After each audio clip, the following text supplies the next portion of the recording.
David Teferi is a lawyer and former foreign policy advisor to the Obama campaign, and he joins us tonight. Old enough to remember when it was the party of peace, now the party of mandatory war.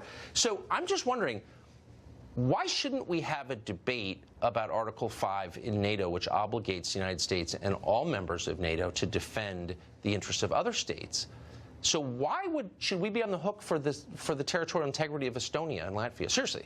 There's nothing wrong with having a debate. We're going to have one right now. I hope it'll be educational. It's important to note that NATO has been successful in the past as a military and intelligence sharing alliance, and also as an alliance of like-minded countries. You admitted that in your opening, that NATO was successful in defeating the Soviet Union, right? Yes. Now, NATO is still needed. History repeats itself. Putin's Russia is not the same as the Soviet Union, but it's trying to do some of the same things. It's trying to stamp out rule of law. It doesn't believe in freedom. It doesn't believe in free markets. It's trying to spread a vision of a kleptocracy that will enrich Putin and enrich the other oligarchs. That's what they have in Russia, and they're trying to spread it to the rest of Europe. That's right. I mean, but how is that different from China, only in that it's less effective? So I don't think that Russia has taken over Africa or Latin America yet, or the Caribbean. China has. Well, but it's totally fine. It's totally fine to get rich from sucking up to Chinese oligarchs. Our whole ruling class does. But it's wrong not to defend Latvia against Putin, because why? No, you're right. I mean, I'm right.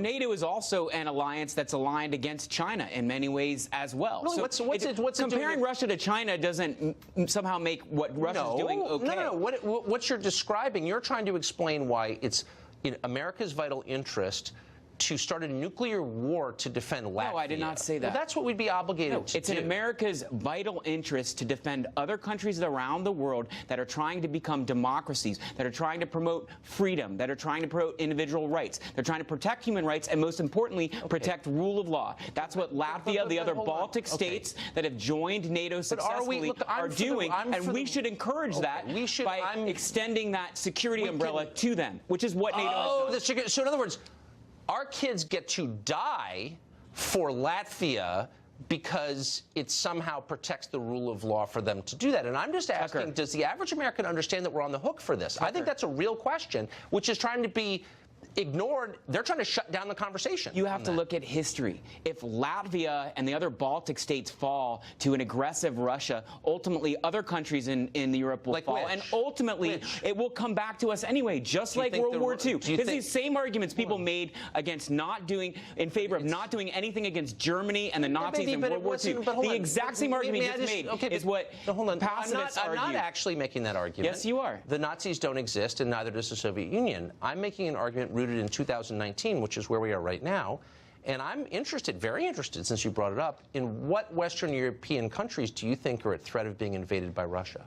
Well, certainly the countries that have recently joined NATO, the Baltic states are a threat. That's why you brought them up. Other countries that are not yet part of NATO, countries that are not yet part of NATO. The core of Western Europe. Okay, Ukraine is not part of NATO yet, right? But the reason, was part of the Soviet Union when I got married, like 20 minutes ago. Yeah, but it wanted to be free, and now it is free. Lots of people want to be free. I'm just saying, and it deserves to be free. But in Western Europe, what countries, the core countries of Western Europe, NATO exist?